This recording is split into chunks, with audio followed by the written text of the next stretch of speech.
Today we're going to talk about the revolutions of 1848.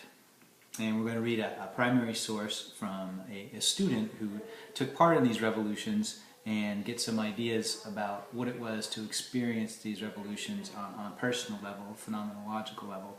And hopefully you folks can compare these in your head to the videos we've watched about the recent revolution in Egypt, also driven by youth and some of the ideas that drove this modern liberal revolution, and also the information that we've been looking into in the documentary we've been watching about the failed revolution attempt in Tiananmen Square in China in 1989, and see some parallels between all three of these revolutions. This primary source I'm reading again from Aspects of Western Civilization from Perry M. Rogers. Excellent book. I suggest you all get yourself a copy. And so remember these revolutions of 1848. Essentially, in 1848, liberal revolutions sweep from France all the way across Europe, affecting nearly every country in its path. And these are revolutions that are started by liberal ideas that were spread, ironically, by the absolute emperor Napoleon in his march conquering across Europe, eventually stopped by the Russians and the Brits. And Napoleon spreads these liberal ideas. The Congress of Vienna, under the leadership of Metternich, tries to come up with a formula to stop these liberal ideas from spreading, because these conservatives, as they come to be known, really see liberalism as a destructive cancer on the fabric of society. And if you look at it from their perspective and the horror that Napoleon's army causes as it conquers and kills the population of Europe, as it sweeps over it, you can see that their particularly judgmental ideas about liberalism are based in personal experience, and while we all live in essentially liberal countries at this point anyway in the West and tend to look at the conservative ideals as outdated, from their perspective they do make a lot of sense.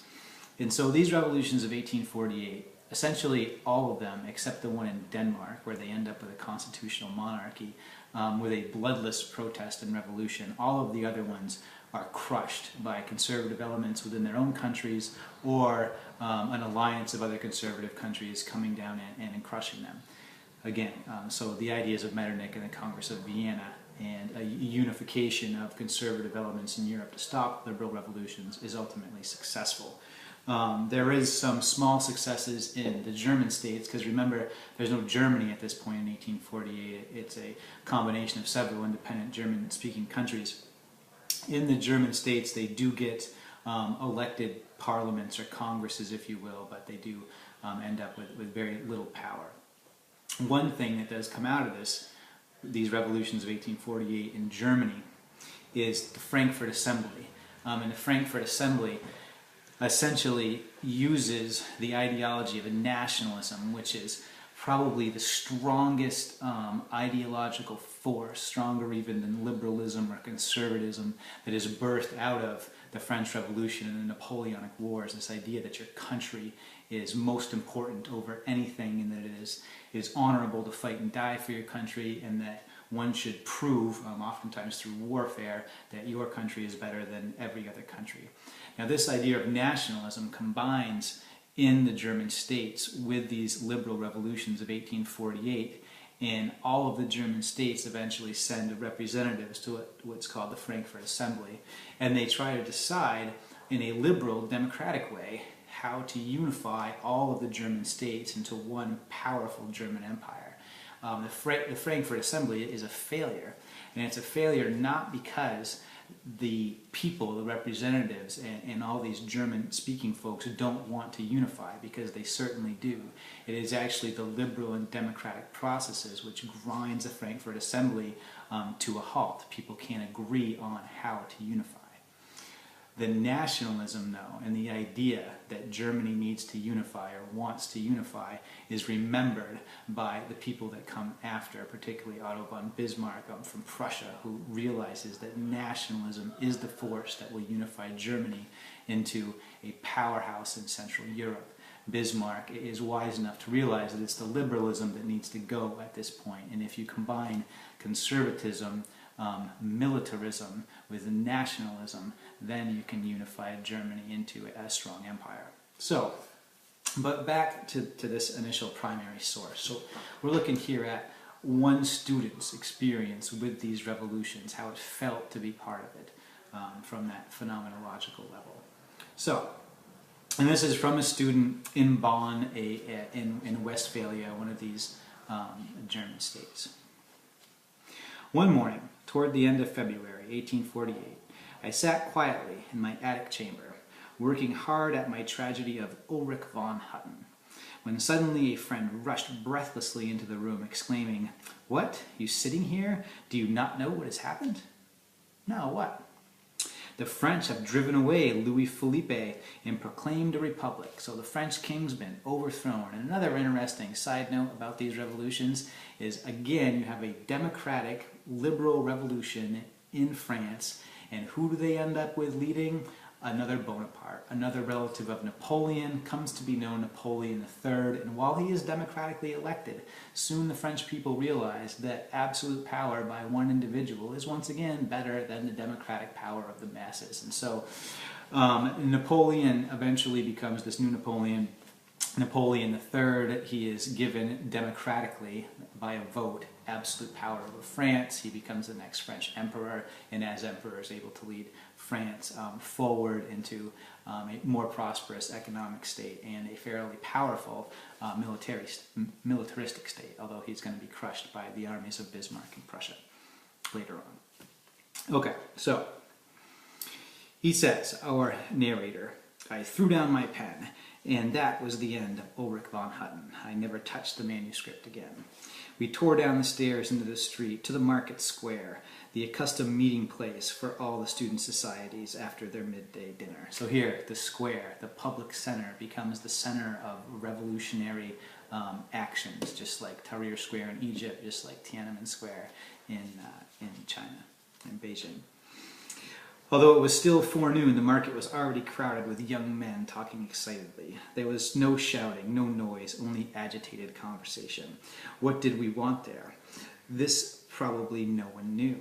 But since the French had driven away Louis Philippe and proclaimed the Republic, something of course must happen here too. Some of the students had brought their rapiers along, swords, as if it were necessary at once to make an attack or to defend ourselves. We were dominated by a vague feeling as if a great outbreak of elemental forces had begun. You can see some romanticism here too. As if an earthquake was impending, of which we had felt the first shock, and we instinctively crowded together. And so it's exciting, it's emotional, right? And these are the youth, the intellectual youth of the new Germany. Right? And you can see when you have a revolution, if you want to have revolution, tap into the energy of the youth, right? They have malleable minds, open to new ideas, and they have the energy to fight for them. We discussed what had happened and what was to come. In these conversations, excited as they were, certain ideas and catchwords worked themselves to the surface, which expressed more or less the feelings of the people. Now had arrived in Germany the day for the establishment of German unity and the founding of a great, powerful German empire. In the first line, the convocation of national parliament, then the demands for civil rights and liberties, free speech, free press, the right of free assembly, equality before the law. You see, all our liberal philosophers' ideas are coming in here again. A freely elected representation of the people with legislative power. Remember that from Montesquieu. Responsibility of ministers, self-government of the communes, the right of the people to carry arms. That's the first we've heard of that, but remember that from the American Constitution. The formation of a civic guard with elective officers and so on. In short, that which was called a constitutional form of government on a broad democratic basis, liberalism. Republican ideas were at first only sparingly expressed, but the word democracy was soon on all tongues, and many, too, thought it a matter of course that if the princes should try to withhold from the people the rights and liberties demanded, force would take the place of mere petition. Of course, the regeneration of the fatherland must, if possible, be accomplished by peaceable means. Like many of my friends, I was dominated by the feeling that at last the great opportunity had arrived for giving to the German people the liberty which was their birthright, and that it was now the first duty of every German to do and to sacrifice everything for this sacred object. We were profoundly, solemnly in earnest. So you see that emotion, that feeling of togetherness, that feeling that we must act. And this really reminds me of what we've been watching about Tiananmen Square, where the students, very emotional, come together in almost a spontaneous crowd. You know, it's driven by a funeral in Tiananmen Square. But from this kind of very quickly and not necessarily in an organized way, evolves these democratic protests. One of the big differences you can see, you know, back in the day in 1848, is these students with their rapiers, you know, their swords, actually believed that they could forcefully conquer a government without the help of the army. And this is something that never happens anymore, really, not in any successful way, in a modern revolution. In a modern revolution, the power of the military is much stronger than the power of the masses. And so, as we've said before, in the modern revolution, the most important ally is the army. If the army stays with the existing powers, the revolution is crushed. If the army goes with a revolution, the existing powers are out. If the army splits, which is what's happening in Syria right now, then you have a civil war, a bloodbath, and it's horrific for everyone. Great news from Vienna. There, the students of the university were first to assail the Emperor of Austria with a cry for liberty and citizens' rights. Blood flowed in the streets, and the downfall of Prince Metternich was the result. And this is Metternich, the conservative guy. The students organized themselves as the armed guard of liberty. In the great cries of Prussia, there was a mighty commotion. In the Prussian capital, the masses surged upon the streets, and everybody looked for events of great import. Austria and Prussia are the two most powerful German-speaking countries, right? That's why they're most important and mentioned here. Revolutions there are the most important. They're both unsuccessful. But remember these guys, Austria and Prussia, when we start talking about the unification of Germany in the weeks to come, because who is going to unify Germany between Austria and Prussia becomes the big question that creates the course for that unification. It's going to be Prussia. While such tidings rushed in upon us from all sides like a roaring hurricane, we in the university town, the little university town of Bonn, were also busily preparing addresses to the sovereign, to the king, to circulate them for signature and send them to Berlin, Prussia. On the 18th of March, we too had our mass demonstration. A great multitude gathered for a solemn procession through the streets of the town, the most respectable citizens, not a few professors, and a great number of students and people of all grades marched in close ranks. Think Tiananmen Square protests. Students, professors, workers united for liberty, and eventually crushed. At the head of the procession, Professor Kinkel bore the tricolor, black, red, and gold, which so long had been prohibited as the revolutionary flag. And that's the flag now of Germany, not a coincidence. Arrived on the market square, he mounted the steps of the city hall and spoke to the assembled throng. He spoke out with wonderful eloquence, his voice ringing out in the most powerful tones as he depicted a resurrection of German unity and greatness and of the liberties and rights of the German people, which now must be conceded by the princes or won by force by the people. So either we're going to get this peacefully or we're going to get it violently. That violent option no longer really an option for your modern student protests. And when at last he waved the black, red, and gold banner and predicted to a free German nation a magnificent future, enthusiasm without bounds broke forth. People clapped their hands, they shouted, embraced one another, they shed tears. Very, very emotional, a very unifying force, this revolutionary spirit driving people to extreme action. While on that 18th of March we were parading through the streets, suddenly sinister rumors flew from mouth to mouth. it had been reported that the King of Prussia, after long hesitation, had finally concluded, like the other German princes, to concede the demands that were pouring upon him from all sides. But now a whispered report flew around that the soldiery had suddenly fired upon the people, and that a bloody struggle was raging. Today we're going to talk about the revolutions of 1848. And we're going to read a primary source from a student who took part in these revolutions and get some ideas about what it was to experience these revolutions on a personal level, phenomenological level.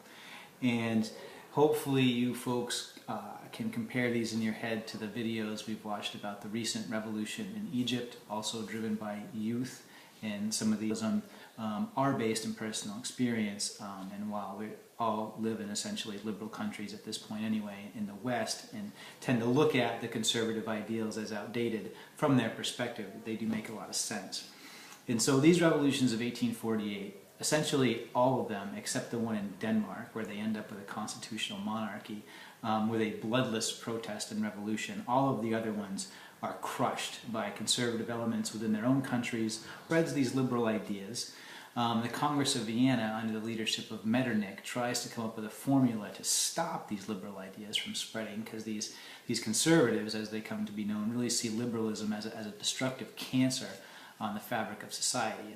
And if you look at it from their perspective and the horror that Napoleon's army causes as it conquers and kills the population of Europe, as it sweeps over it, you can see that their particularly judgmental ideas about liberal ideas that drove this modern liberal revolution, and also the information that we've been looking into in the documentary we've been watching about the failed revolution attempt in Tiananmen Square in China in 1989, and see some parallels between all three of these revolutions.